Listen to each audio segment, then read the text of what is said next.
Iniciando os trabalhos da tarde de hoje, passamos à apresentação da palestra GPS, o Programa de Produção Assistida Vertim.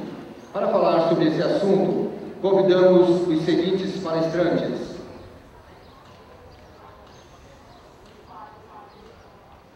Zootecnista formado na FASU, com mestrado em produção animal pela Unesp, gerente de compras contratuais de bovinos do frigorífico Vertim, senhor Cristiano Botelho.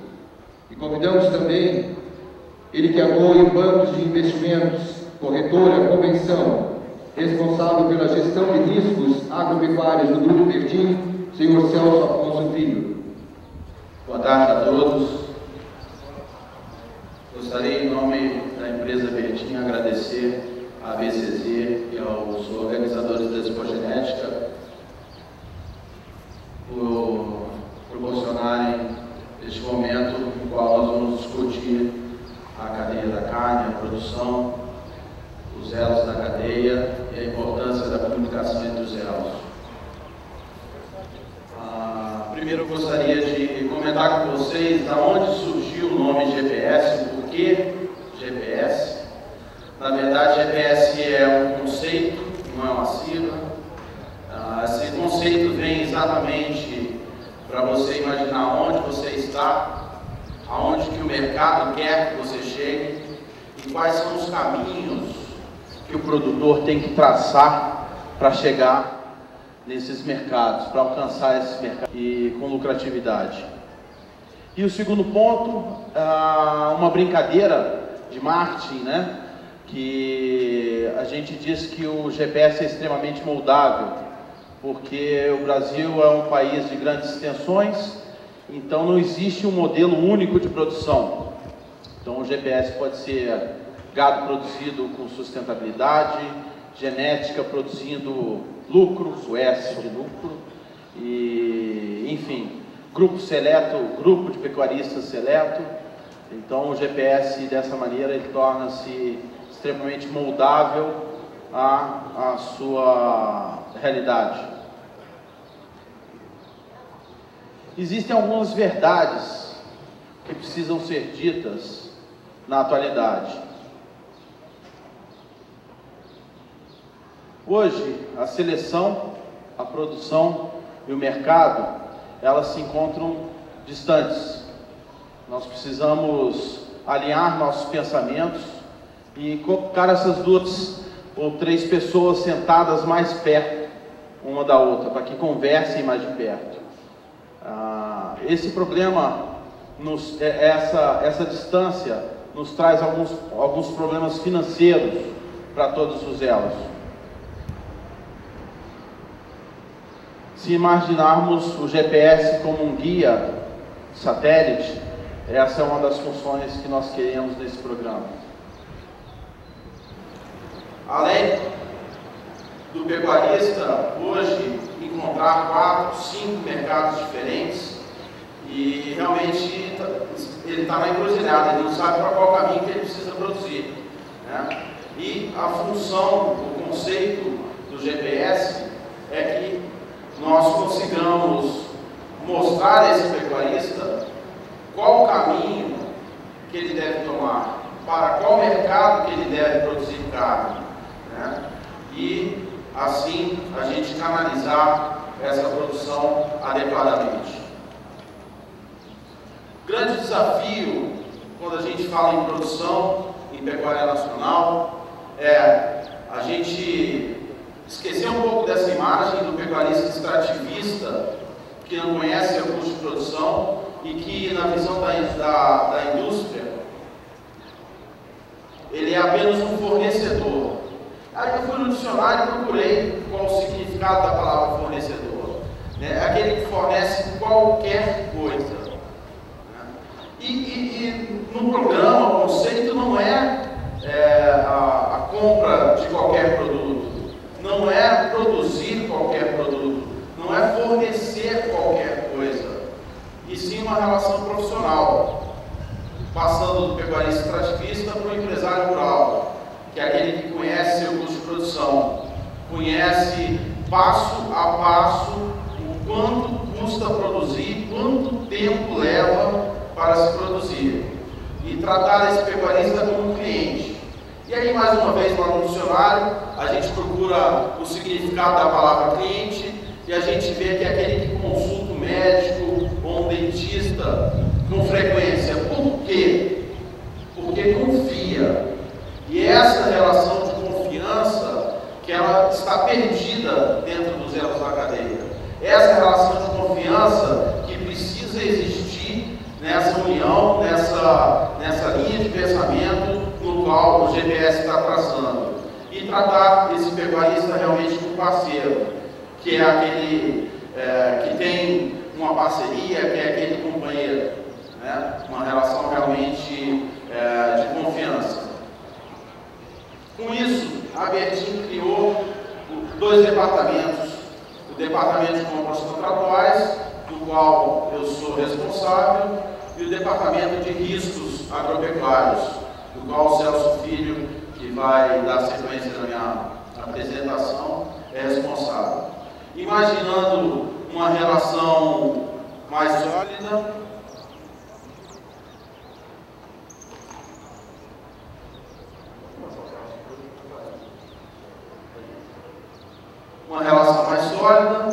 onde a gente tem a confiança, onde a gente tem os caminhos, onde a gente tem uma fidelização, uma orientação para produzir, como eu disse anteriormente, adequado para cada um dos mercados, né? E mais do que isso, uma modernização das condutas comerciais. Não adianta a gente fazer o dever de casa, produzir bem, com alta qualidade, para o mercado correto, se a gente não sabe vender.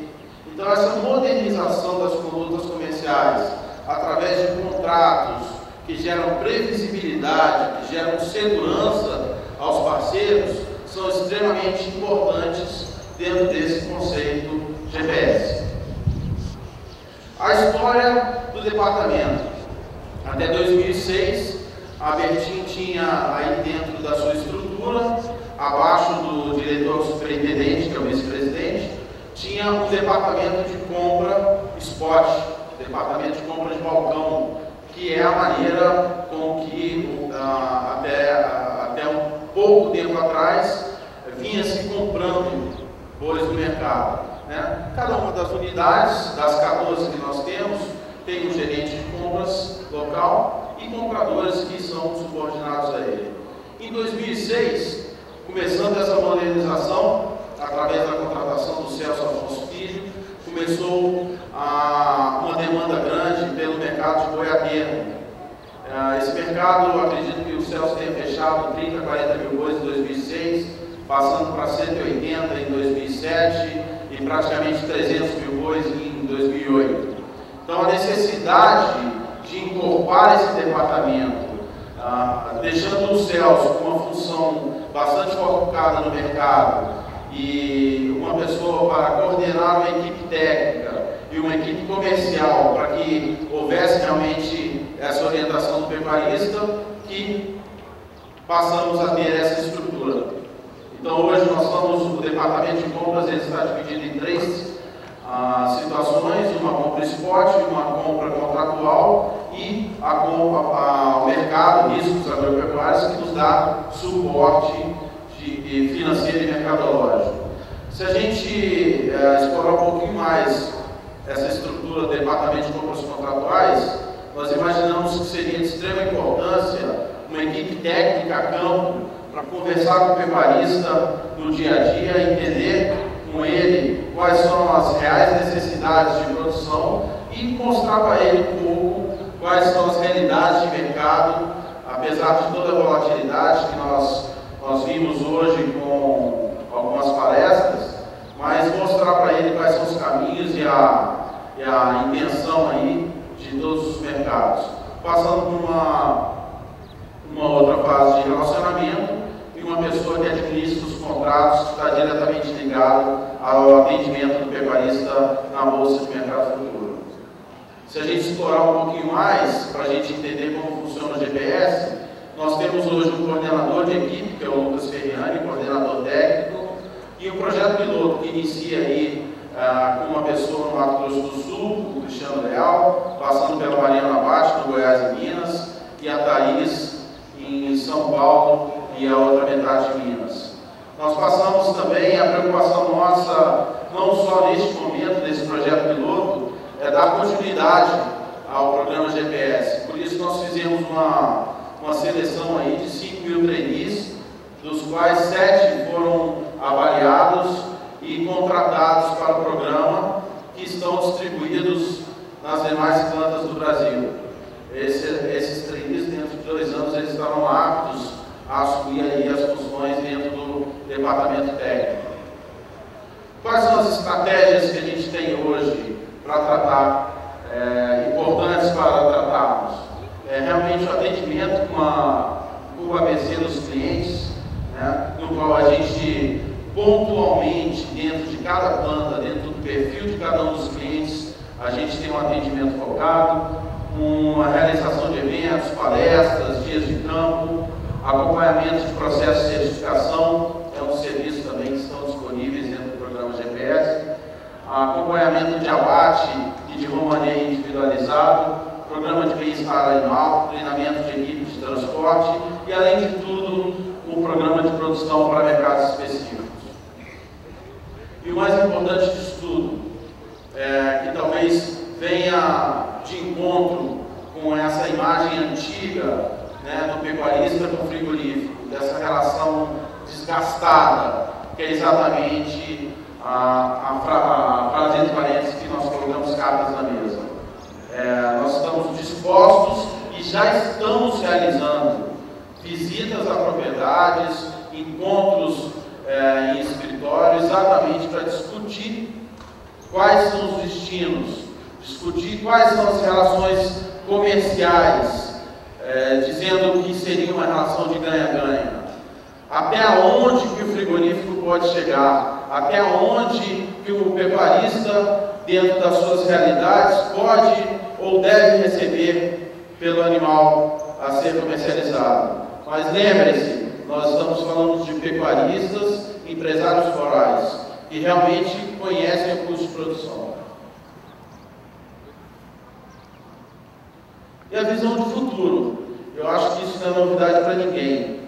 Todos nós falamos, eu acho que dentro de todo o processo, né, da cadeia da carne, que vem desde a reprodução, passando pela cria, pela recria, pela engorda e chegando até o prato, até os mercados, faz os mercados atingirem. Mas por experiência própria, experiência de outras empresas, a hora que a gente fala de seguir desde a cria até a engorda, passando aí por um ciclo de produção de 4, 5 anos, há um desânimo de quem participa desses projetos novos. Por quê? Se a gente começar a escolher quais os animais que vão reproduzir este ano, nós vamos passar 4 ou 5 anos sem colocar dinheiro no bolso do pecuarista, até ele realizar o primeiro abate. Então, talvez o grande ponto dessa nova proposta do GPS é exatamente a gente pensar isso de uma maneira inversa. Por que não começar do prato? Quais são os mercados hoje que nós temos, né? E comprar esse boi gordo desse ano destinado para esses mercados. Recriar focada no próximo ano para que a gente engorde e abata para esses mercados. E não distante, a gente planejar a reprodução para os mercados que nós temos. Assim, se a gente rodar esse ciclo 1 ou 2 vezes no sentido anti-horário, a gente vai conseguir colocar dinheiro no bolso do pecuarista todo ano. Eu acho que isso é de extrema importância. Quem são os colaboradores da cadeia? Lógico, primeiro os pecuaristas, as empresas de melhoramento genético, empresas de genética, cooperativas de raças e associações de pecuaristas, empresas na área de nutrição, usando as palavras do presidente ontem, José Olavo, os pilares aí da cadeia, nutrição, sanidade, qualidade e genética.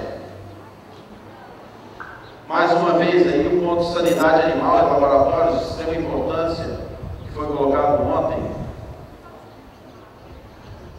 Certificadoras que vão atestar a qualidade de todos os processos que estão sendo envolvidos.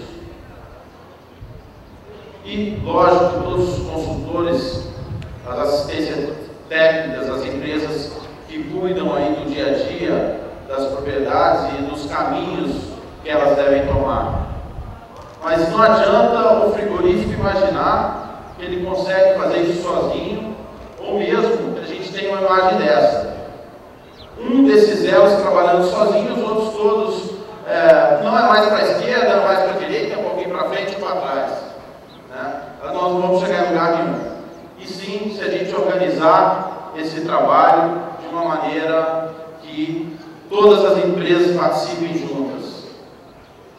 Esse é mais um ponto que nós consideramos de extrema importância dentro do programa GPS. Porque nós temos aí na área de nutrição empresas como a Nutron, como a Belma, na área de sanidade animal, Merial, Bovino, Fordógio, Pfizer, na área de genética, a Alta CRI, a BS Tecplan, de insumos e defensivos, a Bung, a Dow AgroScience, entre outras empresas como a Comap, de confinadores, a Alflex, Scott, Brasil Conselho, a Val, na área de ultrassonografia, DGT Brasil, a Associação Nelore e a SPC Certificadora. O que essas empresas vão fazer dentro do programa? São dois pontos extremamente importantes. Não adianta a gente pensar que o meu projeto piloto, os técnicos do nosso departamento, eles vão conseguir falar tão bem de nutrição como os técnicos dessas empresas envolvidas, ou de sanidade, ou da área de certificação. Então, cada uma dessas empresas tem como objetivo e responsabilidade a orientação técnica dessas propriedades envolvidas no programa GPS. Além dessa orientação técnica, que como consequência vai gerar aí uma diminuição do custo de produção, essas empresas têm algo comercial diferente a oferecer aos produtores que têm o contrato com o programa GPS. E é uma frase que todo mundo pergunta: quanto que eu recebo a mais por isso? Né? É a primeira frase que a gente escuta. E de repente o a mais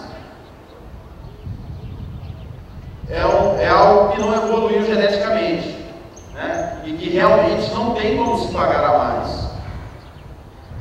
Ou realmente um programa que tenha aí um programa de melhoramento genético envolvido, que realmente tenham animais zebuínos de boa qualidade ou frutos de cruzamento industrial como vacada Nelore.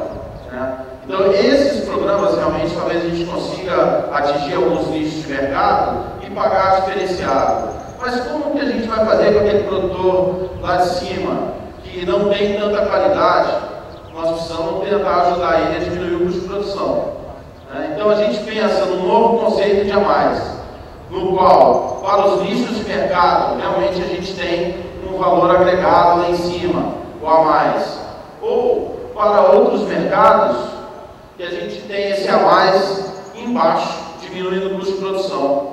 Então, de repente, a gente tem uma oportunidade de ter um lucro parecido, né? Independente de qual mercado que esteja sendo comercializada a carne. E como chegar nessa tríade? É a grande pergunta, né? Qual animal que vai estar produzido para qual meio e para qual mercado? E essa figura do boi desmontado não é muito simples, né? Nós temos aí, eu acho que a grande maioria de vocês tem uma noção do que é a indústria da carne e a heterogeneidade da produção nacional. Não adianta a gente pensar que a gente vai chegar num ponto desse que todas as peças são iguais, como uma montadora, uma indústria de automobilística, né? Para a gente ter rapidamente aí, nós temos 3 tipos de sexo, 5 de acabamento, 5 classificações de peso, 3 de maturidade e 4 de conformação de carcaça, gerando 450 tipos diferentes de carcaça. Como é que a gente vai desmontar esse boi e canalizar isso para o mercado se a gente não tiver uma homogeneidade de produção? Se a gente resumir a média do que mais ocorre, são 162 combinações. Ainda assim, é um volume muito grande. Por isso que a gente imagina, a cada dia que passa, com essa equipe de zootecnistas, essa equipe das empresas parceiras, que realmente a gente possa efetuar uma compra focada, pensando em linhas apropriadas de carne, pensando numa linha Petit, uma linha Grill, uma linha Bertin para a Europa ou para a Rússia, pensando numa previsibilidade, né, no qual a gente tem um curral já planejado, quais são os animais que vão para qual mercado, diferente de apartar isso lá dentro da indústria, né, depois da desóssea. E sim, uma segurança dos mercados interno e mercado externo, para que eles possam fazer contratos de venda, de comercialização dessa carne, pensando que existem protocolos genéticos oferecidos pela CRI, por exemplo, com uma avaliação de hygiene da merial, né, e com uma nutrição da Nutron, ou que seja pela alta genética, um selo Nelore natural e toda a parte sanitária aprovada pela Pfizer, entre outros N protocolos que nós temos condições de oferecer. E, lógico, mais uma vez pensando, os modelos de negociação são extremamente importantes, para que eles possam gerar credibilidade, para que eles possam gerar previsibilidade e segurança aos parceiros. E para falar desses modelos, eu vou chamar o Celso Afonso Filho, que é o nosso diretor de mercado. Boa tarde. Boa tarde. Eu vou falar um pouco sobre os modelos que a gente utiliza dentro da Bertin para negociar a compra de gado, mas não adianta nada eu falar de qualquer tipo de modelo de negociação, sendo que o produtor não sabe quanto custa produzir a arroba que ele está produzindo, quanto ele gastou de dinheiro, quanto ele quer ganhar em cima disso. Então, sem essas definições muito claras, não adianta nada ter nenhum modelo mágico que não vai ter jeito de ganhar dinheiro. Então, o que a gente frisa muito, quanto custa produzir? Isso eu acho que tem que ficar muito claro na cabeça de qualquer produtor. Tá? A gente tem uma equipe de atendimento ao pecuarista contratual, desenhando alguns modelos de negociação. Entre eles, a gente tem o boi a termo, que é um modelo onde é utilizado a BMF como referência de preço. O preço, as regras da operação, a gente usa o preço sempre de São Paulo, com desconto de custo operacional em cima disso. Isso quando é final de mês, então no dia 25, vou explicar bem rapidinho, mas no dia 25 de cada mês até o dia 5 é o preço da tela da BMF. Fora isso, a gente tem que fazer uma interpolação. Se vocês quiserem saber um pouco mais de detalhe do cálculo, eu posso falar em outro momento. Aí as operações são animais machos, com 16 arrobas e meia por animal, lotes de 20 animais. O preço de São Paulo sempre tem, a BMF sempre usa o preço de São Paulo como referência, então animais abatidos nos estados de Goiás, Minas, Mato Grosso do Sul, existe um diferencial de base que a gente não. Eu acho que essa ferramenta, tanto o boi a termo quanto a BMF, eu acho que é fundamental para o pecuarista para que ele consiga ganhar dinheiro. Porque ele consegue, ele nunca ele vai perder dinheiro. Ele pode deixar de ganhar, mas nunca vai perder. Então, por isso que o custo de produção é extremamente importante nessa definição.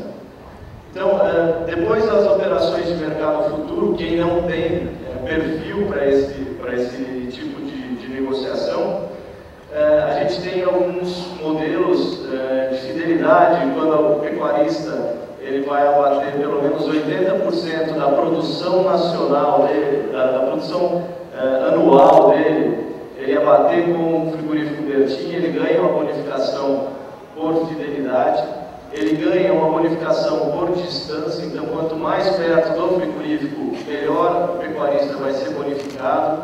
E aí, num segundo momento, a gente vai entrar nos nichos de mercado, que são produtos específicos, como a gente vai falar um pouco dos produtos específicos do mercado externo. A gente tem os mercados menos exigentes, que eu chamo de menos exigente, que não exige tanta acabamento de gordura, compram principalmente mercado dianteiro. Eu vou aproveitar a oportunidade para falar de cada um deles, para mostrar como está o mercado hoje lá fora. Então, dentro dos mercados menos exigentes, a gente tem a Rússia, que é um dos países que está enfrentando a pior crise dessa crise econômica que a gente está vendo mundial, mas é um dos países que está em absoluta recessão, é um problema sério de crédito, de consumo baixo, então, e eles estão com estoques extremamente elevados. Então, provavelmente, que é o nosso principal mercado, provavelmente a gente vai ter uma queda de preço do mercado russo nos próximos dias. O Irã é um mercado novo, principalmente é um mercado de novo acesso. A gente tem problemas lá, problemas de bancos que não querem dar limites de crédito pelo embargo que o governo americano fez contra o Irã. Mas a gente consegue, é um mercado promissor, eu acho que também ele vai evoluir muito. A Venezuela, a gente tem um problema sério com o presidente, né? Ele chegou ao cúmulo dele não liberar a exportação de um frigorífico brasileiro e despejar no mar 400 containers de carne. Então, porque o cheiro da carne que estava apodrecendo no porto estava contaminando toda a cidade. Então, é um mercado extremamente delicado, é um mercado que tem início, tem épocas do ano que são muito bons, mas é meio complicado. Israel é um mercado que já está em recuperação, eu acho que é um mercado pequeno, mas é um mercado em recuperação, que tem a possibilidade de crescimento aí nos próximos anos. Hong Kong, principalmente, eu acho que é um mercado que hoje é um mercado de subprodutos, vamos dizer, porque ele compra muitos miúdos, e um pouco de dianteiro, mas é um mercado que tem um potencial de crescimento enorme pela frente. O Oriente Médio, a gente vê um mercado que está em ascensão, principalmente pela recuperação do preço do petróleo. Então eu penso que o mercado do Oriente Médio ele vai ter uma recuperação boa aí para os próximos meses. O Chile, a gente vê que ele remunera muito pouco pela carne e faz extremas exigências, como o mercado europeu, por exemplo. Eles compram muita certificação baixa qualidade, eles compram uma carne extremamente magra, mas ele é um mercado importante para o Brasil, reabriu faz pouco tempo, então eu acredito que é um mercado que tem também um potencial de crescimento muito grande. Agora, os mercados mais exigentes e os mercados de nicho, a gente tem, em primeiro lugar, a Europa. A Europa, ela tem, hoje ela está comprando mais certificação.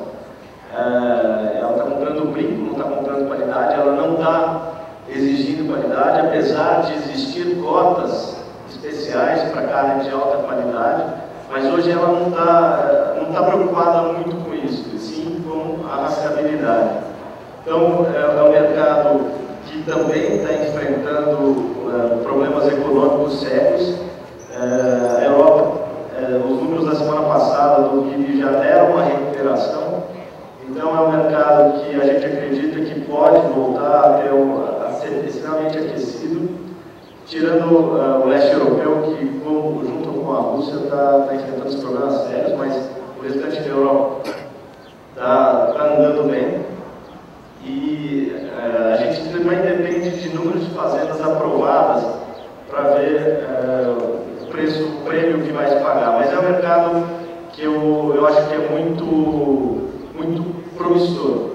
Agora, falando um pouco de nichos de mercado, a gente tem Dubai, que é um país extremamente rico, que que importa carne de alta qualidade, principalmente da Austrália, e é um mercado em que o Brasil está entrando com força, porém a gente não tem, apesar de ter muito gado de alta qualidade, a gente não tem constância nisso. Então é difícil a gente desenvolver uma marca, é difícil a gente desenvolver um produto de altíssima qualidade, como o mercado de Dubai exige, por não ter constância desse tipo de produto.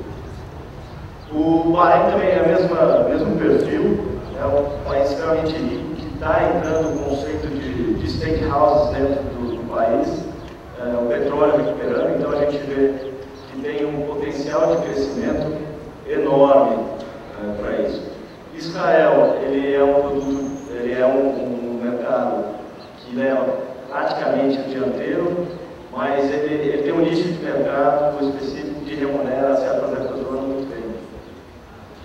O Líbano, a gente briga diretamente com a importação de carne cubalina da Índia, então eles vão buscar muita carne de búfalo na Índia, e então é um mercado que ele pode fazer uma substituição muito rápida, caso o preço brasileiro suba muito, mas é um mercado que tem um crescimento muito promissor. E a China, que não dá para falar, é um país que não pode deixar de falar, é um país que a hora que ela começar, o habitante lá comer 1 quilo, 2 quilos de carne a mais por ano, é um monte de carne que a gente vai ter que exportar.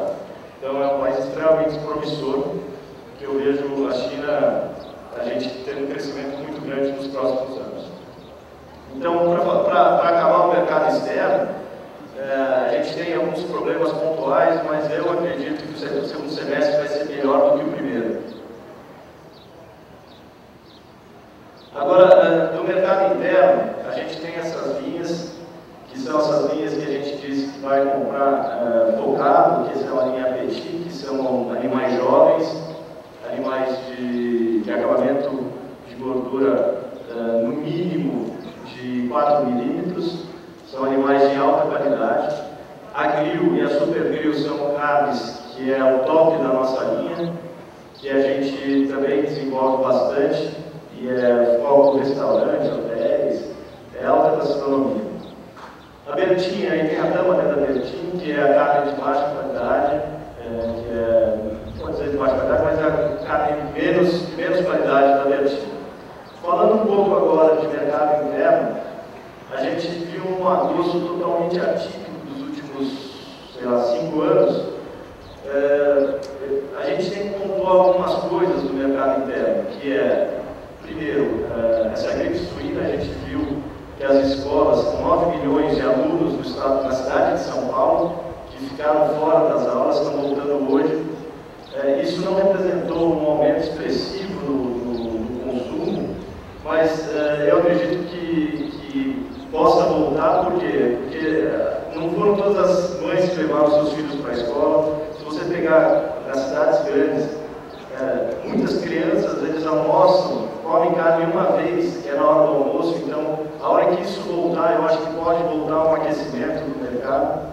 Outro motivo que ainda não representou, que a gente estava esperando que representasse essa semana, que não representou, que tem alguns economistas que batem nesse ponto, que é a parte de baixa do IPI para linha branca, para fogão, geladeira. Então, muitas famílias aproveitaram essa oportunidade da baixa do IPI, se endividaram e fazem substituição de proteína para proteínas mais baratas, para frango, para porco, e aí o consumo de carne cai um pouco. Então é uma substituição, mas a gente tem que ficar muito de olho no movimento da economia.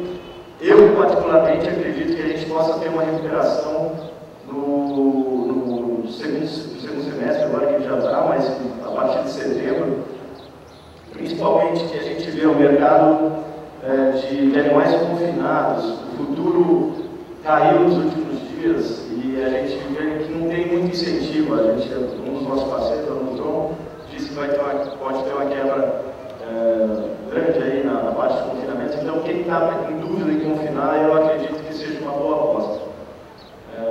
Que vai ter uma recuperação do mercado futuro aí. Eu trabalho mais no mercado futuro. Eu acredito que o futuro vai dar uma recuperada aí nos próximos dias. A gente vai falar também um pouco da tomate.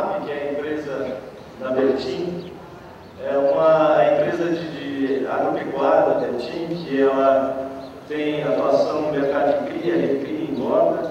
A gente tem seleção de gado Leroy também, desenvolvendo a raça para a pecuária nacional.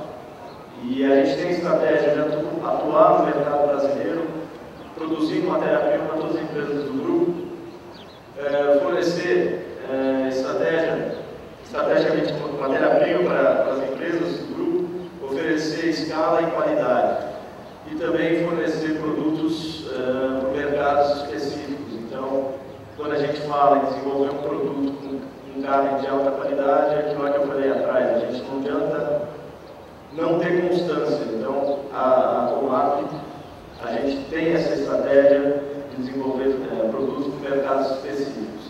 E dentro disso, a gente tem que pensar na parceria. A gente tem, eu vou falar um pouco mais para frente, mas a gente não quer chegar sozinho. A gente tem uma estrutura que dá para desenvolver com pessoal que cria, pessoal que recria, pessoal que quer engordar. Então a gente tem como fazer essas estratégias de abate. E a gente quer chegar até 2011 por volta de 550 mil cabeças confinadas nas unidades que a gente tem, que são unidades hoje atuando 2 em São Paulo, 1 em Goiás. Nessas capacidades a gente vai abater esse ano 197 mil animais. Não é gado só nosso, a gente tem gado de parceiro, tem pessoas que engordam em parceria com a Bertin, então a gente tem um sistema de parceria de engorda. A gente está desenvolvendo, ficou pronto esse ano, a unidade de Diamantina, no Mato Grosso, que a gente vai ter que abater 4 mil animais dia. Então a gente vai criar um novo mercado, um novo confinamento, e a gente vai precisar de parceiros lá em Diamantina. No Mato Grosso do Sul, a gente vai ter também criar um novo confinamento, e lá a gente tem 2 unidades, que é a unidade de Campo Grande, que abate 3 mil animais dia, e a unidade de Naviraí, que abate 1.800 animais dia. Lá também estão os projetos do grupo para a gente criar o confinamento.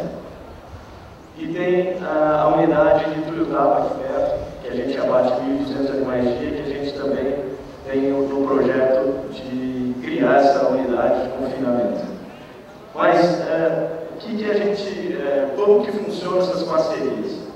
Na cria, a gente pode utilizar o Fernando Saltão, que é o responsável, ele não pôde vir, por isso que eu estou apresentando o lugar dele, mas ele veio de uma empresa da Bartira que tem um trabalho muito grande desenvolvido na parte de cria, então ele tem uma visão muito boa disso.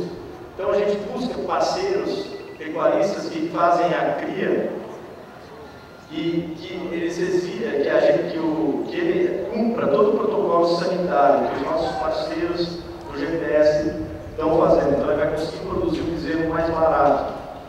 A gente, utilizando os animais que a gente solicita para ele usar, focando no mercado, ele vai ter uma bonificação em cima desse bezerro produzido.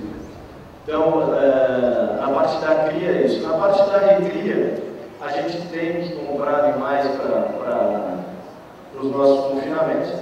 Então, nesse momento, o pecuarista também vai fazer um movimento para que ele compre o bezerro específico, recrie e entre com ou parceiro da gente ou venda boi magro para a gente. Então, tem as 2 opções. Tá? E para a gente chegar no final e conseguir produzir essa carne diferenciada que a gente está procurando. Então, um dos nichos de mercado é esse, a gente produzir um boi de alta qualidade.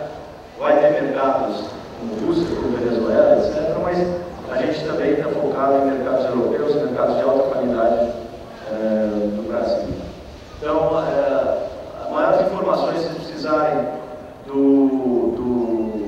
da Comap, a gente está no stand, amanhã o Saltão está aí, ele pode falar um pouco mais detalhado sobre esse programa nosso. Agora, para finalizar, a Bertin já vem trabalhando há algum tempo com a intenção de alinhar os pensamentos planejando com as reais necessidades da pecuária. Cada Brasil é muito grande, a gente depende, não adianta a gente fazer uma receita de bolo, que cada lugar tem um perfil, e a gente vai respeitar isso e vai produzir a carne que o consumidor, vocês, querem comer no dia a dia. Então, fica o convite para vocês irem ao nosso stand para conhecer o programa um pouco mais a fundo. E estamos à disposição para qualquer pergunta na reunião. Muito obrigado.